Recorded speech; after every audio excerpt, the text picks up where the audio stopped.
Hi guys! Good day everyone! It's your Mommy Lori here, your Pinay Mommy in Canada.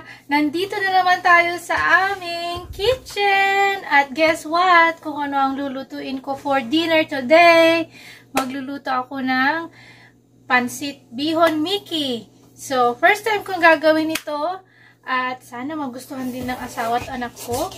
Dahil ang palagi kong niluluto ay pansit bihon. At saka nung nakaraang buwan, maybe 2 months ago, nagluto ako ng pansit lang. So, nagustuhan din ng asawa ko, pero ang pinaka-paborito niya talaga is yung pansit bihon. So, this time, it's a twist.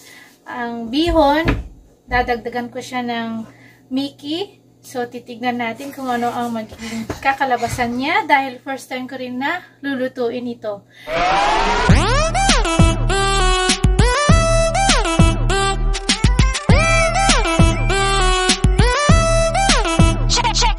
Tapos, sasamahan ko siya ng isa sa mga dish na paborito ng asawa ko, ang pork barbecue. So, hindi ko na siya tutuhugin sa skewers. I-grill na lang natin siya mamaya over sa stove. So, abangan ninyo yan guys. At, tara na! Magluto na tayo!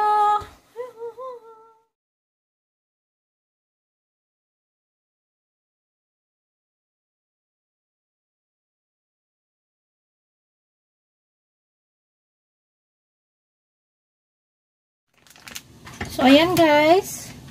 Ang una muna nga natin gagawin ay ibablanch natin sa kumukulong tubig yung pre-cook na noodles for 1 to 2 minutes. Ayan.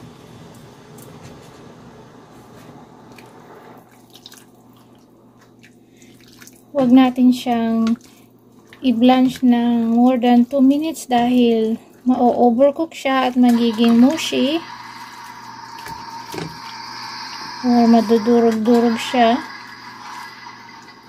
Tapos guys, yung ating pansit bihon, pwede natin siyang i-parboil or pwede rin natin siyang ibabad sa tubig. So ngayon ang ginawa ko ay ibinabad ko lang siya sa tubig for maybe 10 minutes.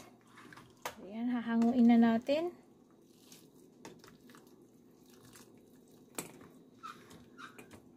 Ilalagay ko siya rito sa strainer ko na mayroong container.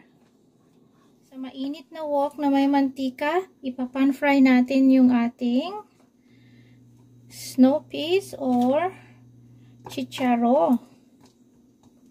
So, sa mga ingredients na ginamit ko guys, pwede rin naman tayong mag-substitute or dagdagan pa natin ang aking ingredients. Depende kung ano yung meron tayo. So, wala akong cabbage, kaya ang ilalagay ko is yung bok choy.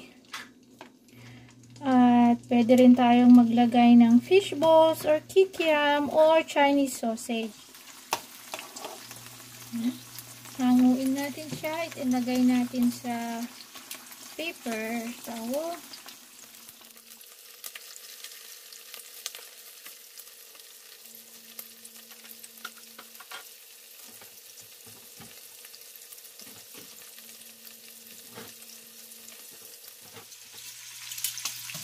Ayan, hanguin na natin yung shrimp.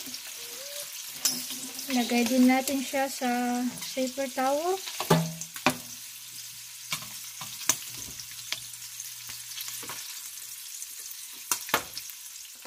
Sa mainit na mantika, ilalagay na natin yung onion.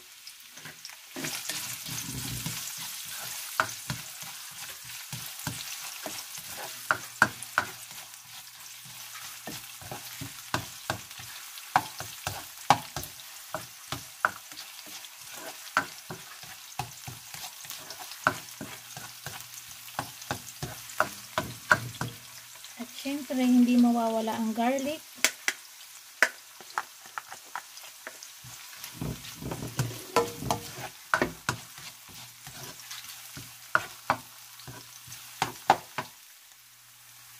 Then, ilalagay na natin yung cut na pork. Kung mapapansin niyo guys, halos pare-parehas ang laki ng aking pork. Para even ang pagkakaluto ng ating mga ingredients.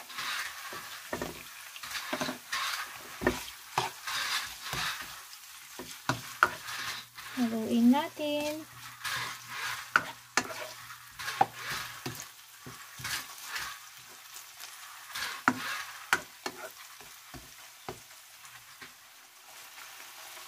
Pag yung kulay ng karne natin ay medyo brown na, pwede na nating ilagay yung manok.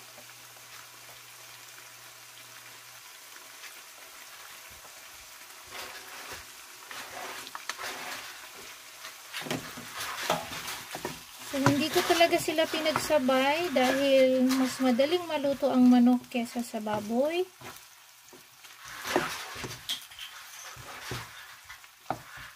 Guys, so magdadagdag ako ng chicken powder. 1.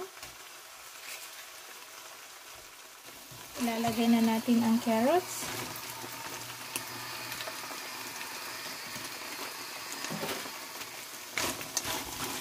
Haluin at lutuin ng mga 1 to 2 minutes.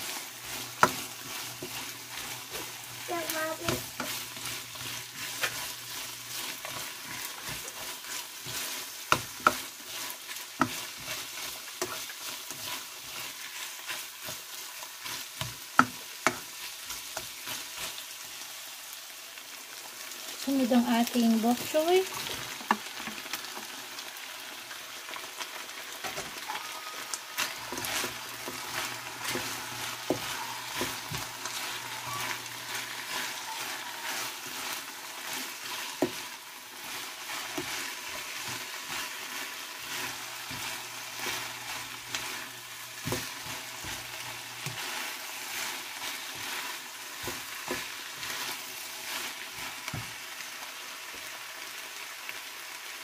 Sunod po ang ating red bell pepper.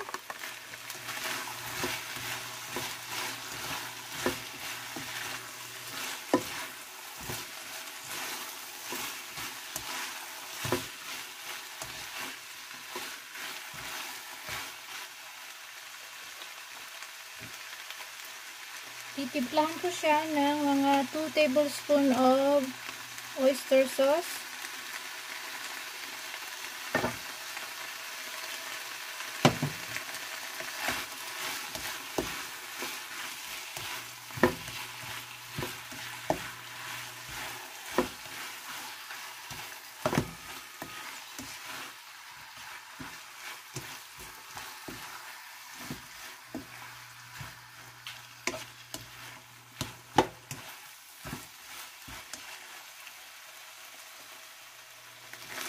Ayun guys, ilalagay ko na yung ating reserve na 1 cup of shrimp broth.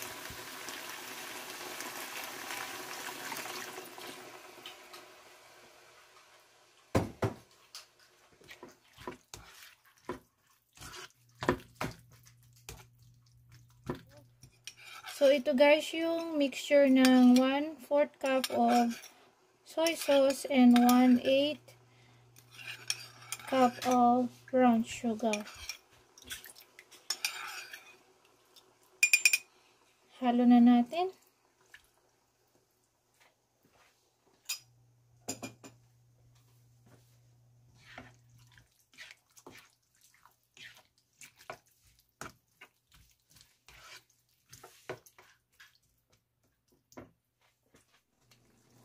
Lalagay na natin ngayon yung pansit bihon.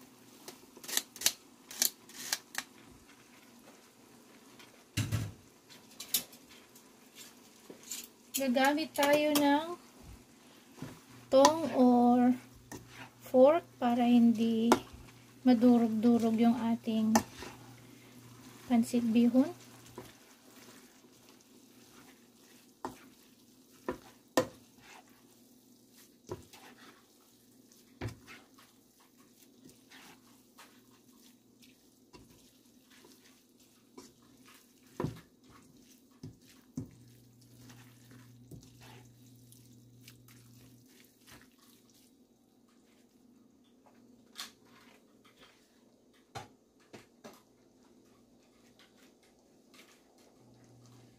Then ilalagay ko na yung Mickey.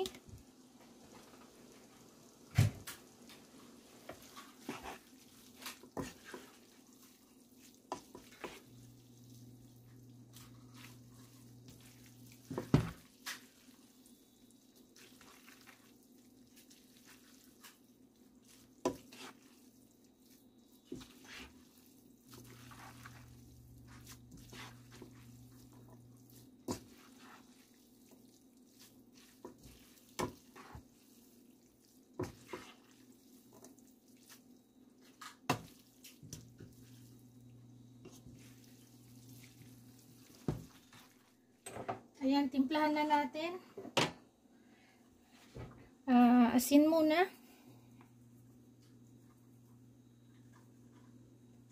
Pwede ring soy sauce ang ilagay ninyo. Depende sa panlasa ninyo. At syempre, paminta. Not too much. Haluin natin. Ngayon, ibabalik na natin yung shrimp.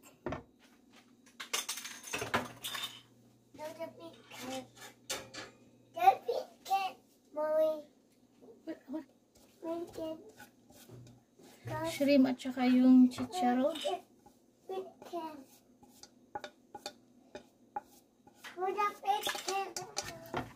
Haluin natin.